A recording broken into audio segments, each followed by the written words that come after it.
Probably seen these symbols before. They sort of crop up, even they're hidden in a lot of ways, but sometimes they stand out in front of you and a lot of people may not even notice them. But this particular symbol here, which I call a schematic, or it's like a diagram or like a plan, and it's a bit like I've got an old Marshall amp. I love Marshall amps, guitar amplifiers. And when something goes wrong with it, I take it to a technician and he pulls out the schematic, which is the plan on the direction or the flow of the electrons and the neutrons, in order to come up with a particular sound, or to make the combination of the things of the flow of the electrons to create a nice sounding amplifier. And it's that schematic that can only really be read by the technician, or the technician that can read the symbols of the schematic in order to understand the flow of the electrons that make that sound come out of the amplifier. And that person that can read the schematic and read the signs of that schematic is the one that understands how that amplifier works, if that amplifier plays up or has to be fixed or whatever. Me, I just play the game. I plug the guitar into it, crank it up, and I get a pretty cool sound out of it. And that's thanks to whoever designed that system that makes that sound come out. Now, of course, the Marshall amplifier schematic is sort of pretty complex as far as guitar amps go. But this amplifier, or this schematic, or this system, or this plan is the same thing. It's a simple schematic that actually identifies quite a complex system of governance. And a lot of people today are not understanding how the so-called governments have so much power and authority over them, and how little authority that they have back, or the little amount of rights they have. They actually have no rights at all. And the whole guts of it, the reality of it all, is that the people that thought they were in a common law system where the sovereignty is really held by them and the direction of power over that sovereignty is with the people.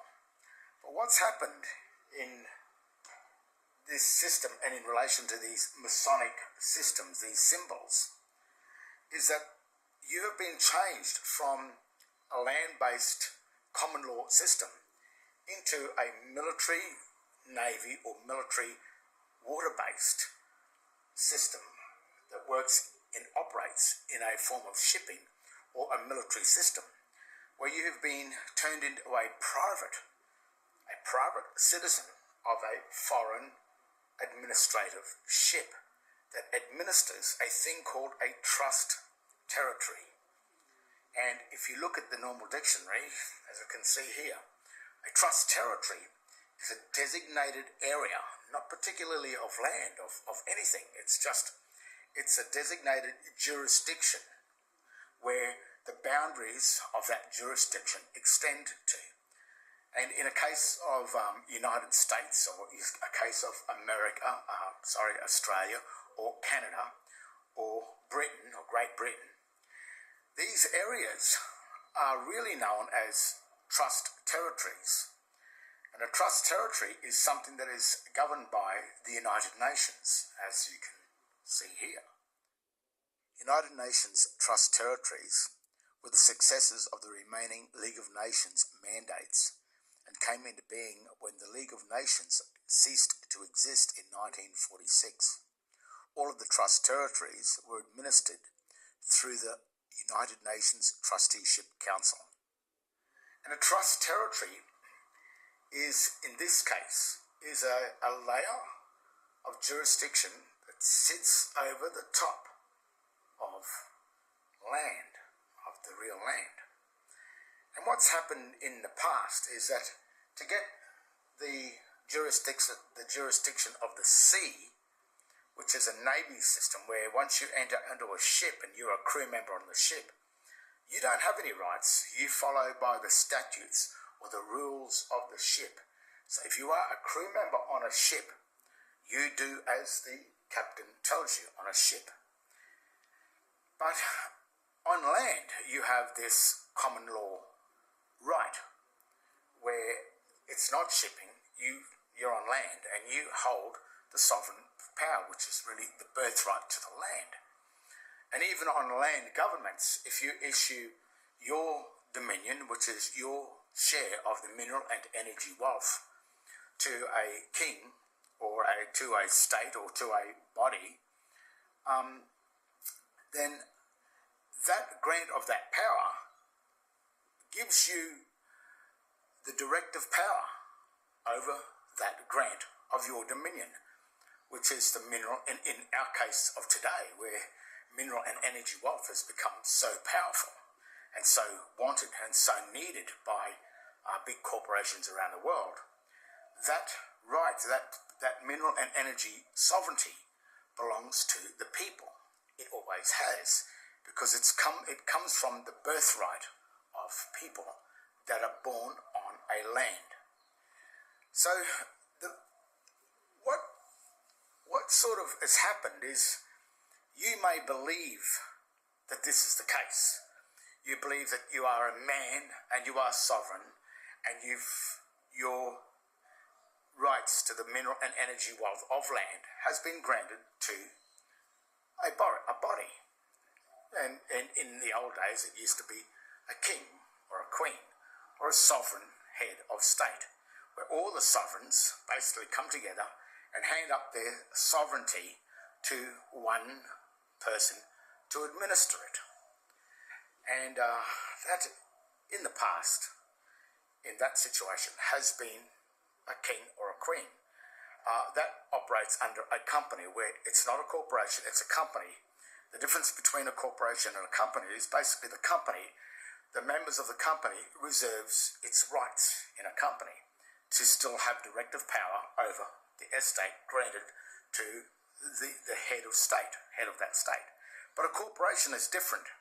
The corporation is created by the head of that state, and it creates a debtor, a corporate debtor system, and then the corporation, then it employs or creates citizens that are debtors to that corporation. And this is what this symbol is all about. This is the one that's found on some of the old Masonic Bibles. And when you start to get your head around this simple schematic, this plan of how they run this system, where they take you from God into man, where the dominion is granted to man. This is the mineral and energy wealth. This is how this system, it's like a devolution from God into the debtor, hell, which is the dead part of this system. Before I go further with this first, is this system is also found not only on Masonic Bibles, but on some of the Masonic temples. You will notice this. It's known as the Star of David. But it might also have things to do with Baal or Moloch, which is, Moloch is a satanic god. It's about the sacrifice of the children into the fiery belly of Moloch, into the fiery pits of hell. And the symbol of Moloch is the calf. It's the bull. Which is really the Vatican, is Moloch. I'm going to show you where Moloch comes into being in this strange Masonic system. Basically, someone's got to control the sinners. And the sinner is the debtor. So if you can create a world where we can get the sinners and punish them into being the debtors of a governing system, then for somehow or other we can justify our rights to punish the sinner and not give him his due worth, so to speak. So this system, which has really got to do with Zionism. And as you can see here, this is the Z for the Zionism. And where this comes from is it sort of stems from here. X is a symbol of death. And you'll see this is the spot that marks the point of death. So when a bank manager signs you up with the sign writing, the sign type of text here. When a bank manager signs you up, he will draw up the contracts for you and he will put a cross on them and he will say, sign here. In actual fact, his cross is already the signature. He's signed it for you. But what he's trying to get you to do is countersign it, which means that you become the debtor of the bank, because he already signed it by putting his cross on it. So when he makes a mortgage payment and he puts his crosses on it, he's already signed it. But lucky you're not onto it, and you go and sign it again, which confirms that he is now the creditor, where he originally was the debtor of it. And this symbol here, the Christ, so it's also a bit like Christ. The reason why it's a symbol of death is because it's the mark or the spot or the place of your death where Christ dies on the cross. But in Christ's case, Christ sacrificed himself for us. While we're on this subject, dealing with Christ and the signature, I just want to give you this something to really think about the next time you go and sign a contract, whether it be with the government or a banking contract, because the governments are the banks. The US Federal Reserve is the bank of the world, basically of the US dollar, and it controls many of the dollars around the world, as well as the Australian dollar. It belongs to the US Federal Reserve.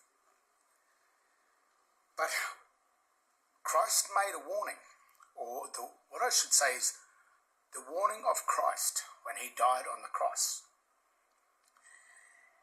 is a warning that when you sign your name or give an autograph to a name that is on a banking contract, what's happening on that contract is the death of your Christian name. Because the name on the banking contract or the mortgage or on the electoral roll or any form of police document or government document, the name that's on that document, of their document, is the property of Moloch or Satan or the administrator. It is not your property.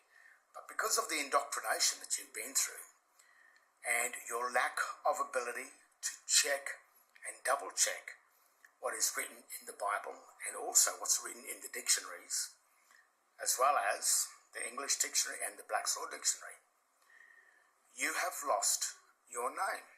And that's the name that was given to you on your birth certificate at the very beginning. This is the state birth certificate. This is the certificate that belongs to Moloch or the state. And it gives you a choice of family name and given name. This is also sometimes called Christian name. There are two names given here. On this original document called the certificate of birth or the certificate of live birth, only the Christian name exists. So when you think about what's happening with these names, and when the bank manager draws this cross and says sign on that cross, The minute you turn around and do some squiggly thing like that, that's the mark. And that mark will go to your name that is incorporated with your surname, which is the name that belongs to Moloch or Satan or the state or the debtor, or it belongs over here into the tree of knowledge, because there's your Christian name there. That's what identifies the Christian side of this Trinity. This is the debtor side, the Moloch, the sinners, the surname. And when you autograph where that cross is, just think about it. Is that Christ telling you that by joining and incorporating yourself with the debtor over here, with the surname, is that the death of the Christ inside you? You see, everything in the Bible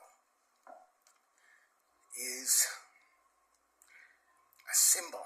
It's a symbol of your life, of everything that you're going to go through. It's a warning of what you must be careful of, what you've got to watch out for. It's a warning of the world of sign, of sin. And as I've said before, the word sign is S-I-G-N, and the G is simply the governing of sin. It's a Gnostic system. It's hidden. It's an occult. And these symbols, while we're on that subject of Christ, is when you sign the contract under a surname, then your true name of the creditor side has died on the very mark where that contract is.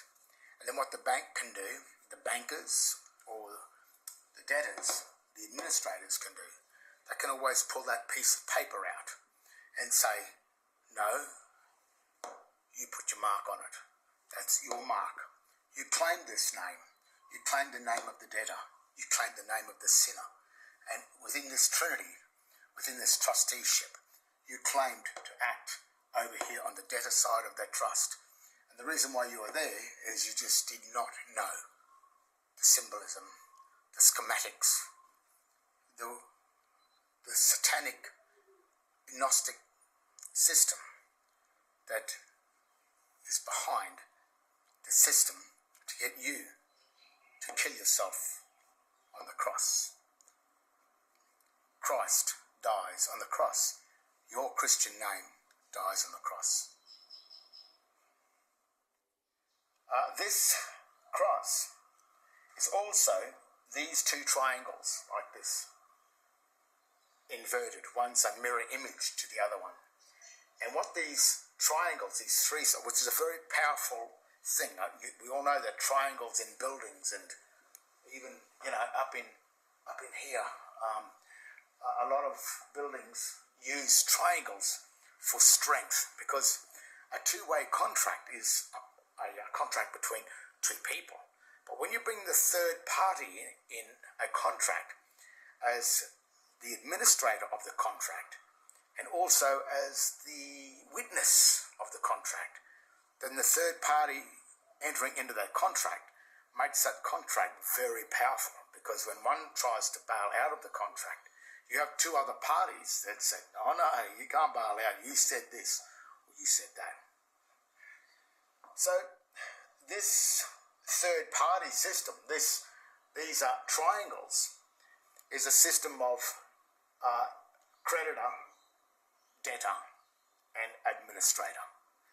So that's why these two triangles are sitting together. But in the Bible we have the Old Testament. Testament means contract. We have the New Testament. Testament means contract. So the Old Testament and the New Testament are two contracts. But see, Christ said in this one that he said, I have not come to do away with the Old Testament. I've come to fulfill the system. So remember, it's not being done away with. So the Old Testament is very much as a part, or it's a crucial element in this new contracting system. It's the world of the dead. What's happening is the first contract was God, basically, Moses God and Adam and the snake, or the Vatican, which sets up a basic landlord trust where God grants the dominion, which is the mineral and energy wealth, which is the sovereignty, which is all of the authority over this equity, which is the earth. So God grants that to man and says, here, you take that. You can be the first trustee of the whole world. So this world was granted to man as the trustee of the world. What man's done is he probably thought, I don't want to be the trustee. Because being the trustee is being like the debtor, the one that has to pay the debts and can only use the sovereignty or the power of it in a usufructory system, meaning he cannot make profit from the system, but he's there to look after the system and to make sure that everything is, well, he had to name all the animals, the trees and everything, and in order to put them in the book, because he needed to name something in order to take a log of it all. And what he did is he thought, well, really don't want to do this. So what he's done is he's then granted the dominion, which is the mineral and energy wealth, to a third party, which is the snake, or the Vatican. The Vatican has offered to accept to act as the second trustee, or man's first trustee, which sets up the first real trust of this, which is God, man, and the Vatican. Grantor, the debtor, then the debtor becomes the grantor, and we have the second debtor, or the third party. And in law, the third party has no rights. Simple as that. If you think about a ship, on a ship, there's a passenger gets onto the ship, there's the captain of the ship, and there's the crew. And what's really basically happened in this ship system, which is this system here, you'll find that this first contract, which is the Old Testament, is God, man, and the Vatican. Then the second part of this system here is where the Vatican then turns around and says, well, you know what, I don't really want to be the first trustee of man, because no one really wants to hold the sovereignty. Who really wants to be the king, or who really wants to be the boss or the CEO of the corporation? Because the whole weight of it is on him, on his head. Same what's probably happened to the Queen. The Queen has simply become the first trustee. The first thing she did was she got rid of it. She gave it to another trustee, the Vatican.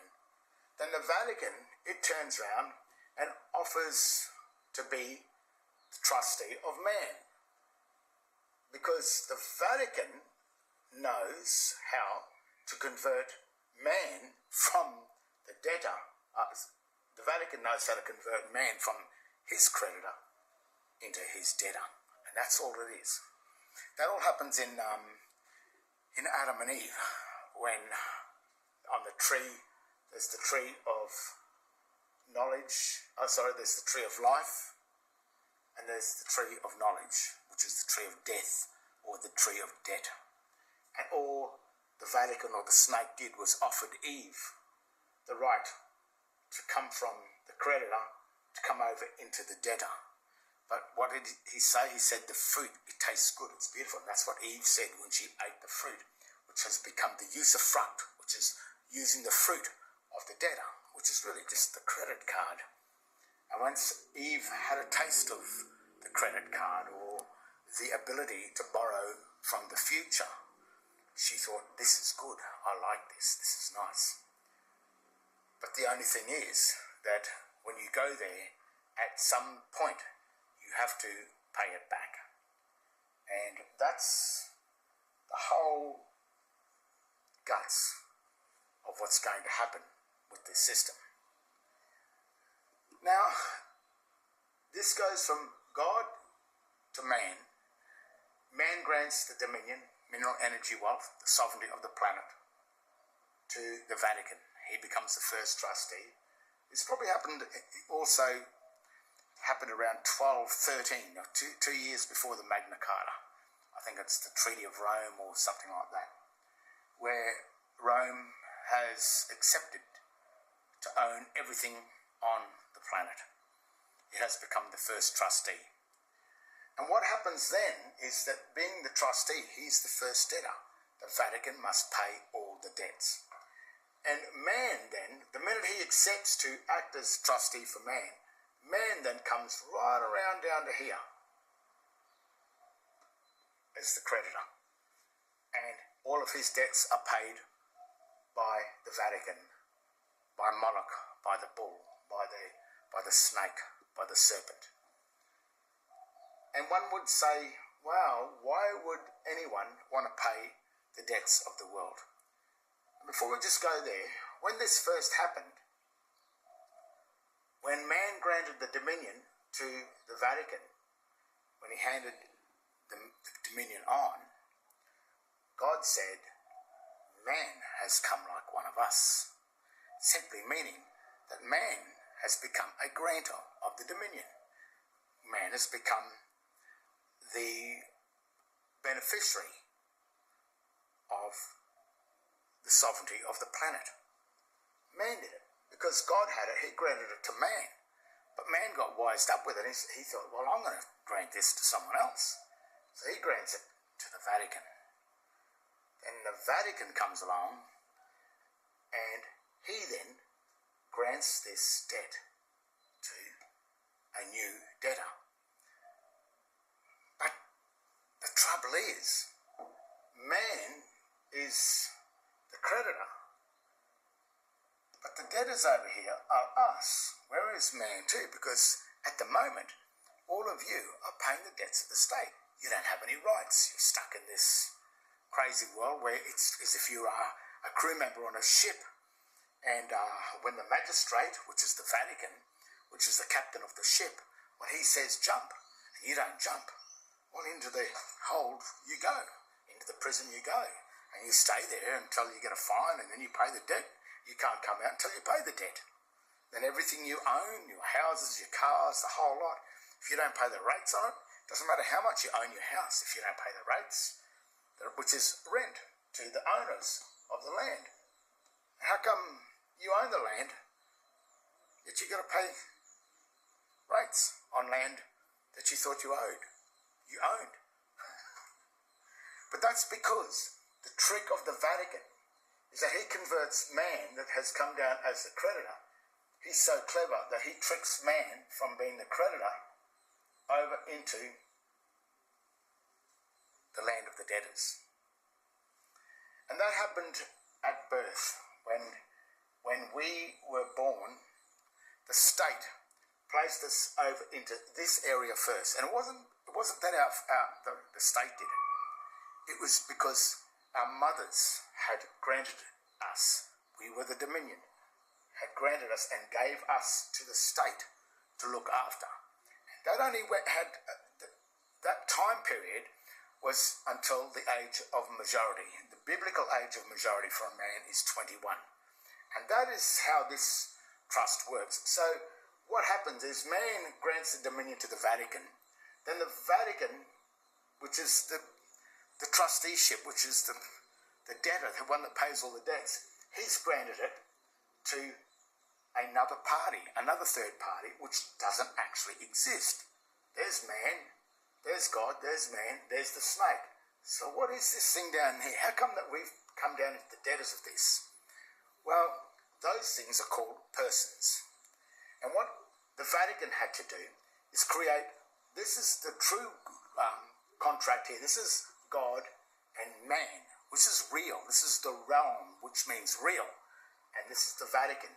What the Vatican had to do was create a new quasi one of these things down here, which is the mirror image of the Old Testament.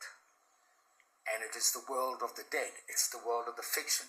It had to be created as a complete fictitious world that had nothing to do with reality whatsoever. But he had to make this world here look like a real world. And that's why we can see over the last 30 or 40 years where our lands have become more under the control of the Vatican or the Unidroit or the Treaty of Rome, which is the Unidroit Treaty of Rome, signed by Whitlam in 1973.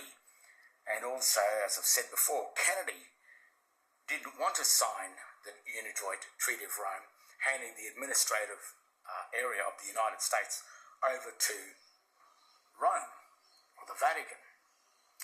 So he got his brains blown out over it, and then Lyndon B. Johnson then signs it over, and then the United States became a signatory of the Unidroit Treaty of Rome in 1964, I think early 1964, whereas Kennedy was shot or murdered in 1963. This is what's happening here, from land law into the law of the sea. And this fictitious world, this they had to create was a person, not a man. Man lives up in this world, but in this fictitious world here, this is persons. This world has no jurisdiction with man.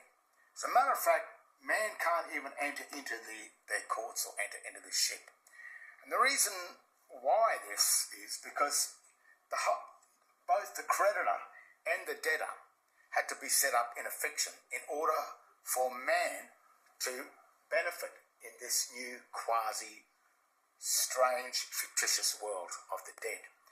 And what Christ came along and did was that he offered this world of the dead to us, but he died for us in this world as the trustee. So in a way, Christ is here, sits where Moloch is. Christ is sort of Moloch in a way.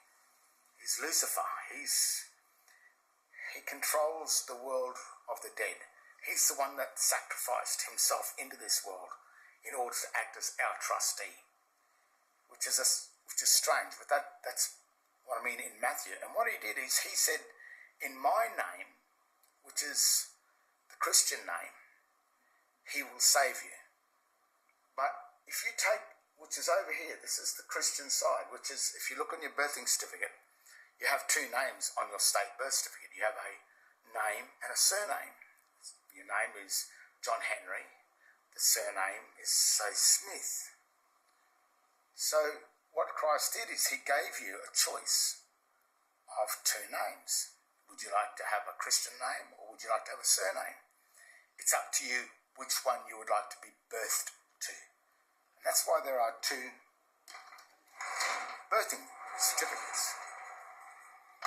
You see, this is the certificate of birth, which births you onto the Christian name. In my case, name in full. Here it is here. Cross, which means dead. Christian name of child, which means dead name of child, which is written in all uppercase text, Bromley Stewart. That's it. That's my name. The surname is not on this certificate. It's not there. But on one of these things, which is the state birth certificate, it gives you a choice of family name, and given name, which is your Christian name.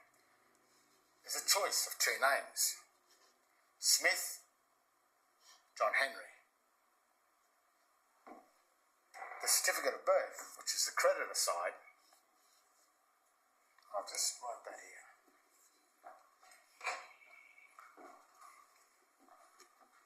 This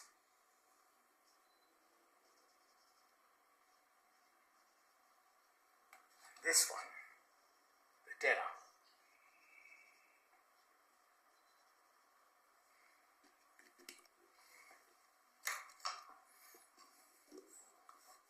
So this is the certificate of birth that gives you the option to be birthed with the Christian name which is an all uppercase dead account. But that's what Christ created this for. And this side, which is the debtor side, which is the crewmen on the ship, to join over to the crew, you get this certificate, which has the two names on it, Smith and John Henry. It has the birth date of Smith up here, but down here has a birth date of John Henry. This birth here, which is called the date of registration, is the creation of the setting up of the true birthing certificate. So on a ship, on this new Christian ship that you are on, which is this one here, which is over here on the ship, there's your choice. That's why on my last videos I'm saying you have two birthing certificates. That means there's two births. And a berth is a place where you park your ship. The B-E-R-T-H is that, but a B-I-R-T-H is the birth of a person. Remember what I said up here? God, man, and the snake. But there are no persons up in the Old Testament, which is the reality, the realm. But in the New Testament, which is a quasi, which is a total fiction that Christ had to create as a remedy for this, you have had to be changed from a man into a person. That's why you can't be a man in the system of Christ. Christ deals with persons. And a person is an incorporation. And the incorporation means that are you incorporated with the birth of Christ, the Christian name over here? Are you incorporated with this birth of Christ, which is the creditor of this ship, which is really the director of the ship, or which is the crew member, or which is the passenger of the ship, just enjoying the ride for a holiday, really? So, are you incorporated like a person is an incorporation?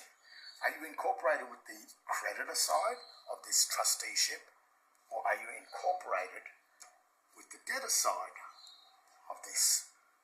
See, that's what a person is. A person is a birth of an incorporation. But are you birthed with or incorporated with the debtor, or are you incorporated with the creditor? And probably you start to wonder why the police officer says, what's your name and date of birth? What's your name and date of birth? Because they want to know, are you John Henry or are you Doe? But if you give, my name's John Henry Doe, because you don't know what's going on, well, then suddenly you will realise that, okay, the police officer's got John Henry, in all uppercase there. He's got Doe, in all uppercase. So he has two officers, the office of John Henry and the office of Doe. But you thought John Henry Doe was one, but it's not, it's two. It says here, family name Doe, or Smith, sorry, family name Smith, and given name John Henry. There's two. There's two names. It's not one, it's two. So when you think you are John Henry Smith, not Doe, John Henry Smith, then are you two names? See, they start, so then they go, oh, this guy's an illiterate, he doesn't know what's going on, he's a lost soul. And then that's when they need your date of birth. Are you John Henry, birthed on the registration date? Or are you Mr. Doe, birthed on the day you were born? And of course, when they ask you for your name, you've been so indoctrinated, you'll say, my name's John Henry Smith, and my date of birth is the date I was born. Well, the date of birth of your Christian name is not the date you were born. It's the date of registration. In my case, it was about a month after. These days, it gets a bit quicker, even down to even a few days. But when I was there, it had to go from Cairns to Brisbane. So it was about a month before they could get this document and fill out all of the real document. So the minute the police officer says to you, well, your name is, my name's John Henry Doe or John Henry Smith, and my date of birth is the born date, he can straight away identify you with this certificate and not with this one. So this certificate is holding you as the debtor. So he knows that they can throw all the charges of the ship or of this debtor system onto you, because you are not holding the name that Christ gave you that he can save your ass with. And that's what he said. He said, I can save your ass with the Christian name. But if you have another name, he said, I can't find you. And you haven't really done your due diligence, I guess. And if you are surviving off the state of Moloch, that's the fiery god of hell, the bull, the Vatican, which is the calf that is the debtor, if you are surviving off him, then I guess you don't have the faith to stand with Christ. You don't have the faith to find this document.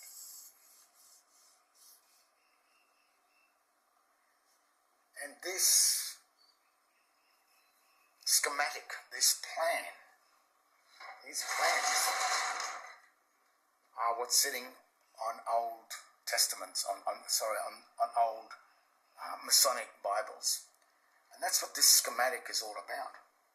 Because once you come into this world down in here, which is the world of the New Testament, which is the one that Christ is looking after, Christ offered you to stay here as the creditor, or at the age of 21, you can find your way back over into the creditor side.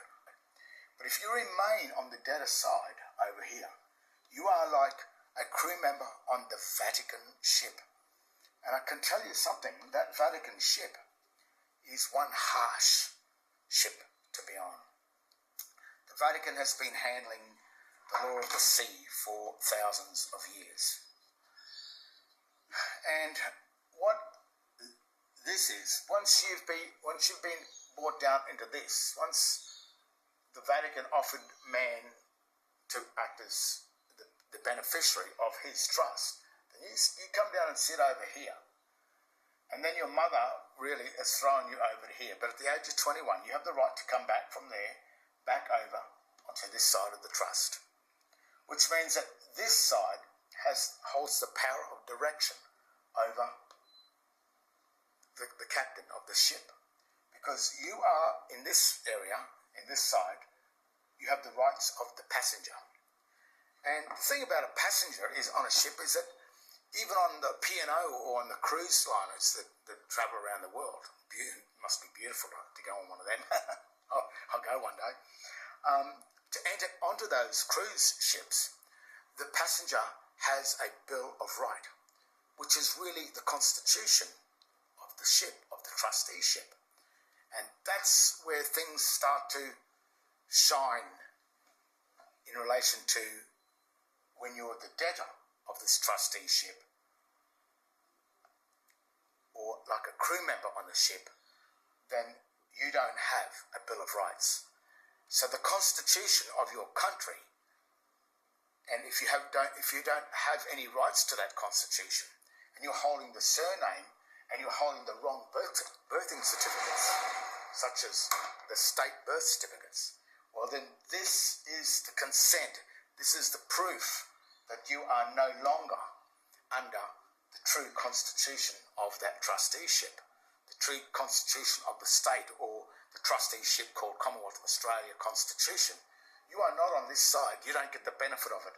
You remain over on the debtor side, holding the wrong birth certificate, holding the surname, which is a crew member on the ship. So all you've got to do is follow the orders of the captain until you return back to here. Now, what does this ship hold? The ship holds your equity, which is down here again. When you went onto this ship here, God granted you the dominion. The dominion is the authority over the mineral and energy wealth of the ship. So when you come onto the ship, the Vatican then holds that and puts it into its hull.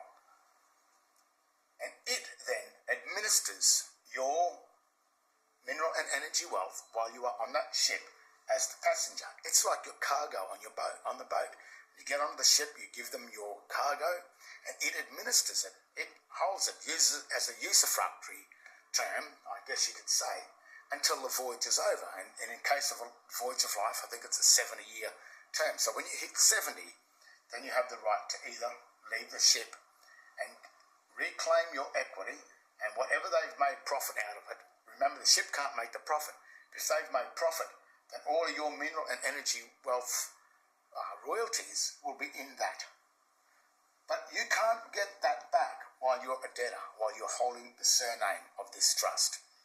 To get this equity back that you granted to them in the first place, or that your parents did, or your mother did, when she's granted you them at the age of 21, the minute you come back to here, then you have the right to go back down into here to the captain and ask for your equity at the end of the trust, or to even use it while you're on the ship. You have access to that, but only as the creditor and only as the director of this trusteeship.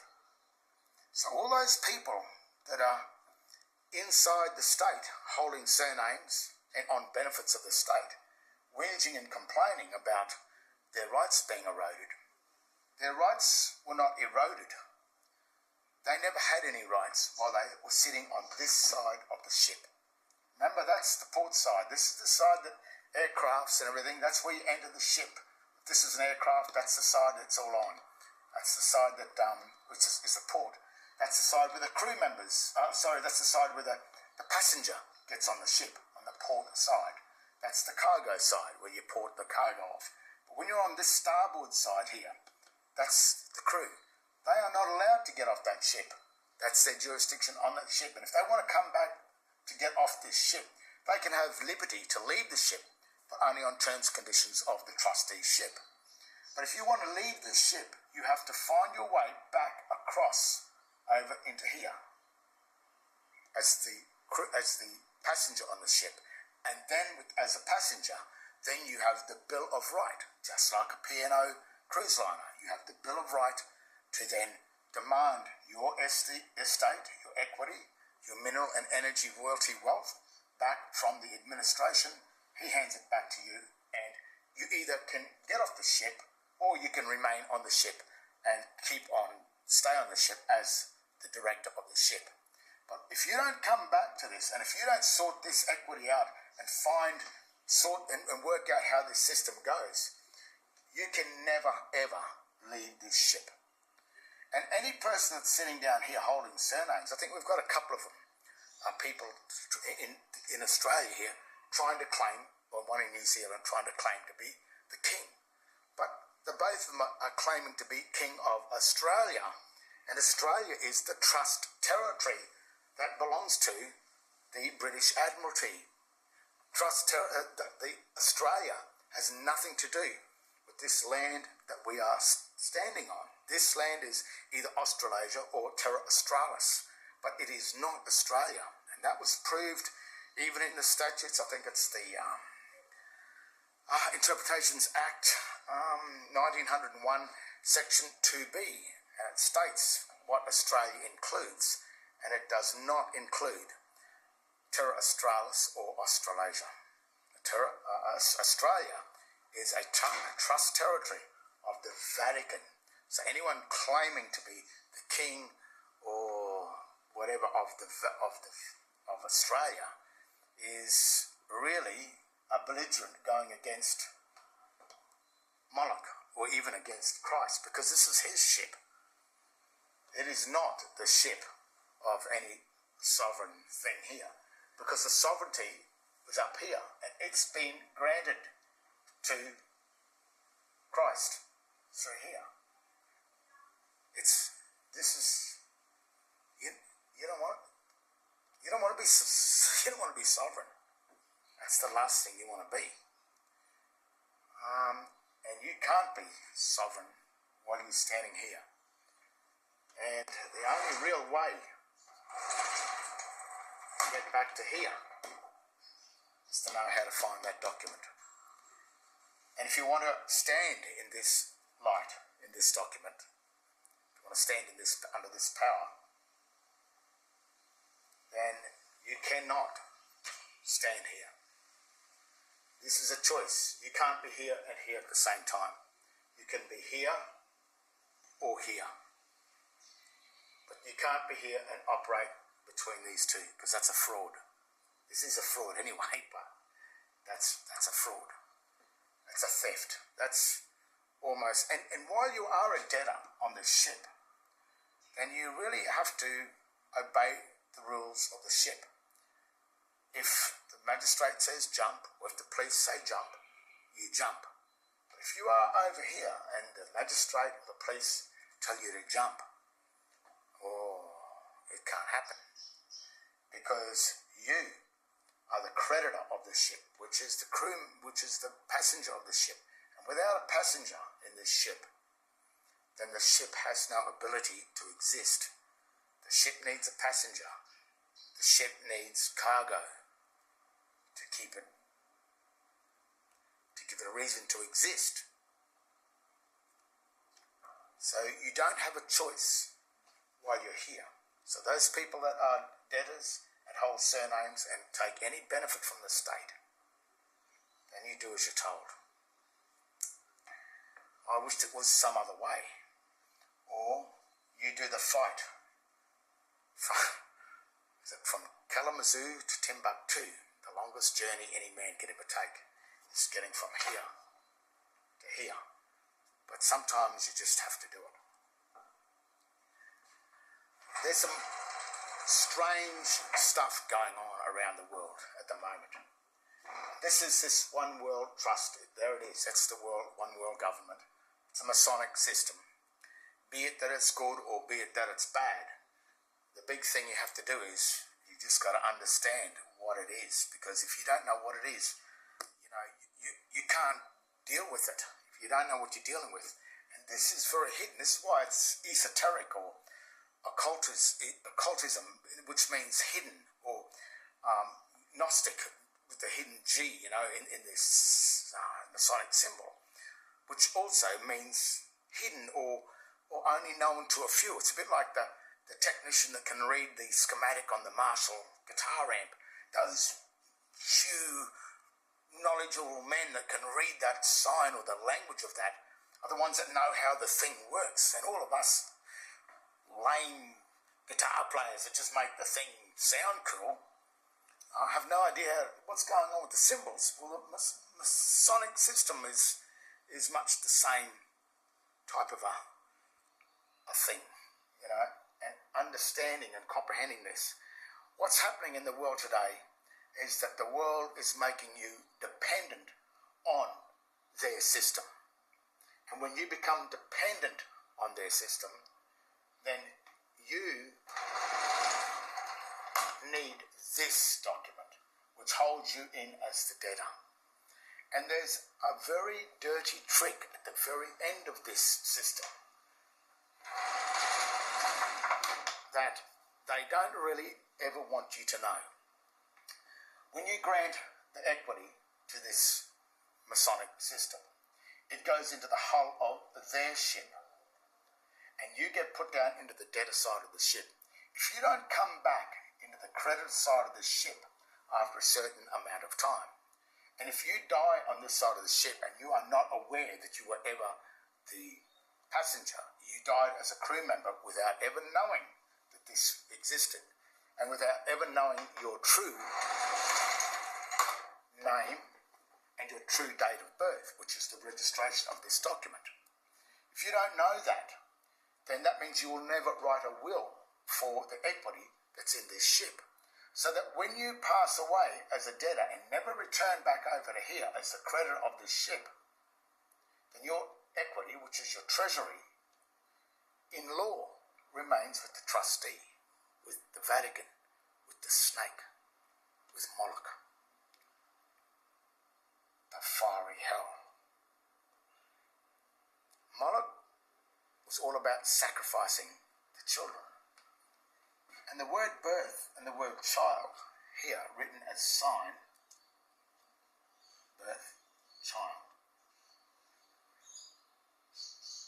that means stillborn. So what this document is a sacrificing of the child the belly of Moloch, because this child has been born stillborn, which means dead. It says this child includes stillborn. So even though Moloch was the picture of the fiery bull, where they threw the children into the fire and rang the bells to hide the screaming of the child, this is what it says. This is what they used to do. This system is a symbolic system of sacrificing the child into the belly of the debtors of this system, this Moloch system. And only when you turn 21 can you have the right to get out of the fire of debt, into the peace of the cove of the calm of the creditor. So that document is the sacrificing of the child, the dead child in here. And while you're dead, you can't ever make a will on your equity. You can never leave a will to leave this, come back to you or to your children or to wherever. So if you don't find your way from here back to the creditor, you can't make a will. And then when you die, all the mineral and energy royalties that have been paid into your trust account, into your Christian name, remains with the snake, remains with the Vatican, remains with the bull, remains with Moloch, remains with Satan.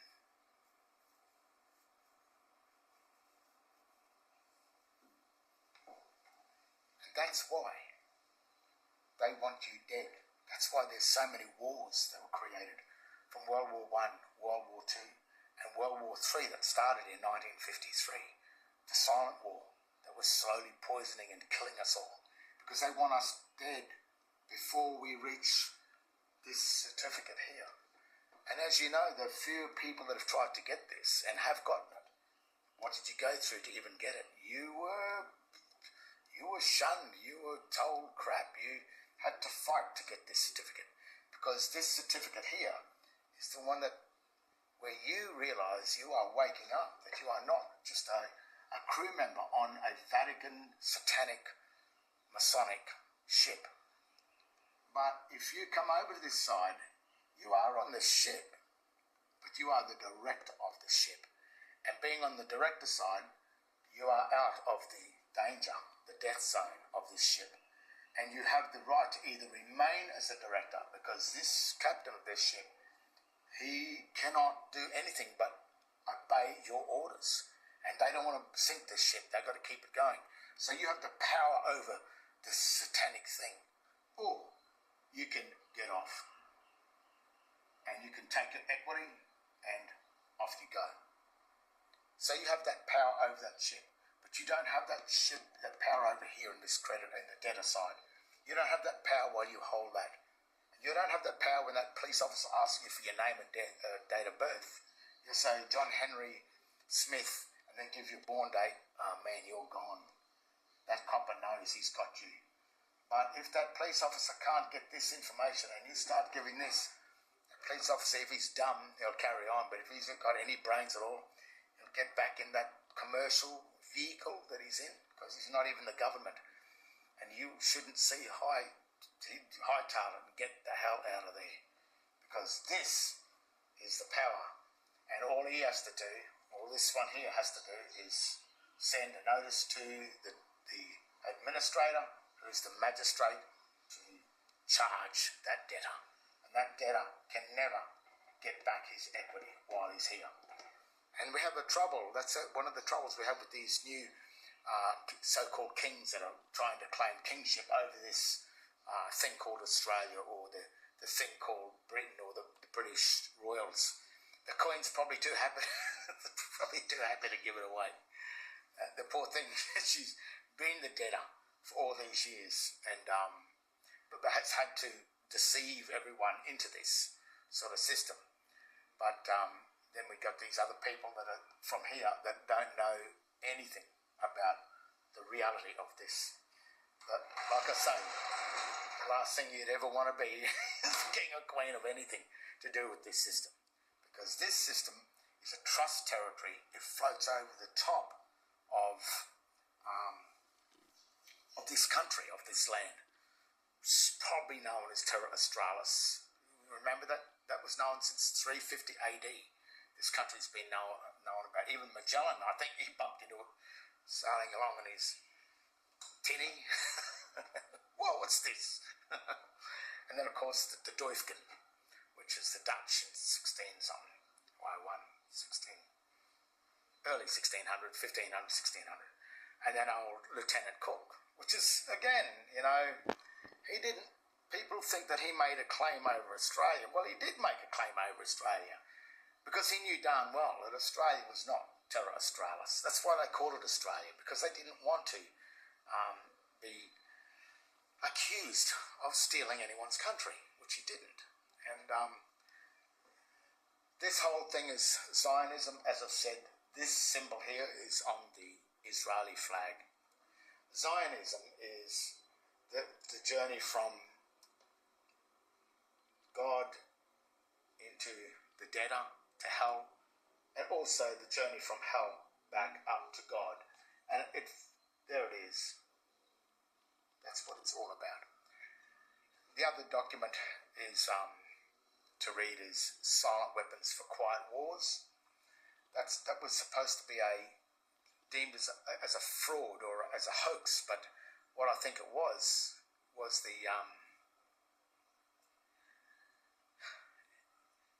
it was the schematic of a hoax. It was the plan of a hoax. The document itself was a true warning of a hoax. And so Zionism, the Masonic system, are the sort of keys behind this schematic of the trusteeship of life. So that's a little bit what you got to kind of know, and the reason why the governments today want you so dependent on them. That's why they're sending everyone bust and broke, because they don't want you to ever become on this side of the ship. Because while you are not there, they steal all the equity, the mining and energy wealth, while you die in there. And when you die in this, you'll wind up in a cemetery with your full, incorporated the full name, John Henry Doe, written in all uppercase text, which is the confirmation, and then placed under a ledger, which is the slab of cement that sits on top of a tomb. Once you're in there, you can never come back. So you've only got your living time here to find your way back from the debtor to the creditor, to save your equity, and to be able to get off this ship of satanic fire to get back.